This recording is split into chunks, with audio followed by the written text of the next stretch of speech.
ಪ್ರೇಮಿಗಳ ವಿವಾಹ ನೆರವೇರಿಸಿದ ಯುವ ಕರ್ನಾಟಕ ಭೀಮಸೇನೆ ಸಂಘಟನೆ. ಉತ್ತರ ಕನ್ನಡ ಜಿಲ್ಲೆಯ ಹಳಿಯಾಳ ತಾಲೂಕಿನ ತೆರಗಾನ್ವ ಮೂಲದ ಮಹಾದೇವ ತಳವಾರ ಪರಿಶಿಷ್ಟ ಜಾತಿ, ಚಲುವಾದಿ ಸಮುದಾಯಕ್ಕೆ ಸೇರಿದವನು.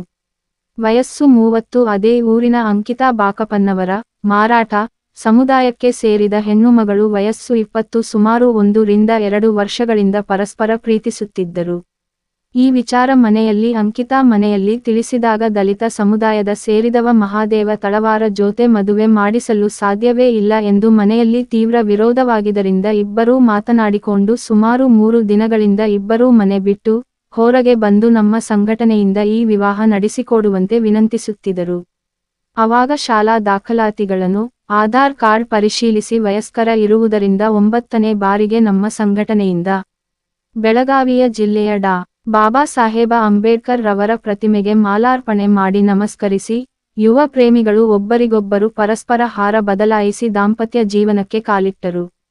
ಈ ವಿಚಾರ ಬಗ್ಗೆ ಯುವ ಕರ್ನಾಟಕ ಭೀಮಸೇನೆ, ಯುವ ಶಕ್ತಿ ಸಂಘಟನೆಯ ಸಂಸ್ಥಾಪಕ ರಾಜ್ಯಾಧ್ಯಕ್ಷರಾದ ಶ್ರೀಯುತ ಪ್ರವೀಣ್ ಆರ್. ಮಾದರ್ ರವರು ಬೇರೆ ಬೇರೆ ಜಾತಿಯ ವಿಚಾರಕ್ಕೆ ತೀವ್ರ ವಿರೋಧ ನಡುವೆ ಯುವ ಪ್ರೇಮಿಗಳು ಮನೆ ಬಿಟ್ಟು ಬಂದಿದ್ದಾರೆ. ನಾವು ಕಾನೂನು ಪ್ರಕಾರ ಸಬ್ ರಿಜಿಸ್ಟ್ರಾರ್ ಮದುವೆ ಮಾಡಿಸಿದ್ದೇವೆ. ಹಾಗಾಗಿ ಮಹಾದೇವ ತಳವಾರ ಕುಟುಂಬಕ್ಕೆ ಸೂಕ್ತ ರಕ್ಷಣೆ ನೀಡಬೇಕು. ಯಾವುದೇ ತೊಂದರೆಯಾಗದಂತೆ ಯುವ ಕರ್ನಾಟಕ ಭೀಮಸೇನೆ ಹಾಗೂ ಎಲ್ಲಾ ದಲಿತ ಪರ ಸಂಘಟನೆಗಳು ಇವರ ಬೆನ್ನಿಗೆ ನಿಂತುಕೊಳ್ಳಬೇಕು.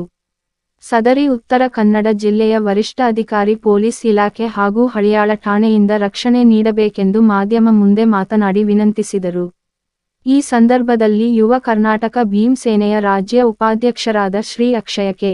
ಆರ್ ಅವರು ಇನ್ನೂ ಮುಂತಾದವರು ಉಪಸ್ಥಿತರಿದ್ದರು. ವರದಿ ಮಹಾದೇವಕ್ಕಾಗಿ ಎಂಎಂ ನ್ಯೂಸ್ ಅಥಣಿ. ಸ್ವಲ್ಪ ಘಟನೆಗಳಿದೆ, ಆಗುವ ಸಂಭವ ಇದೆ. ಆದ ಕಾರಣ ಮಾನ್ಯ ಉತ್ತರ ಕನ್ನಡ ವರಿಷ್ಠ ಅಧಿಕಾರಿಗಳು ಮತ್ತು ಮಾನ್ಯ ಜಿಲ್ಲಾಧಿಕಾರಿಗಳು ಏನು ಈ ಪ್ರೇಮಿಗಳಿಗೆ ನಾವು ಒಂದು ಮಾಡಿದ್ದೀವಿ, ಅವರನ್ನು ಸಂರಕ್ಷಣೆ ಮಾಡೋ ತಮ್ಮೆಲ್ಲರ ಕರ್ತವ್ಯವಾಗಿದೆ.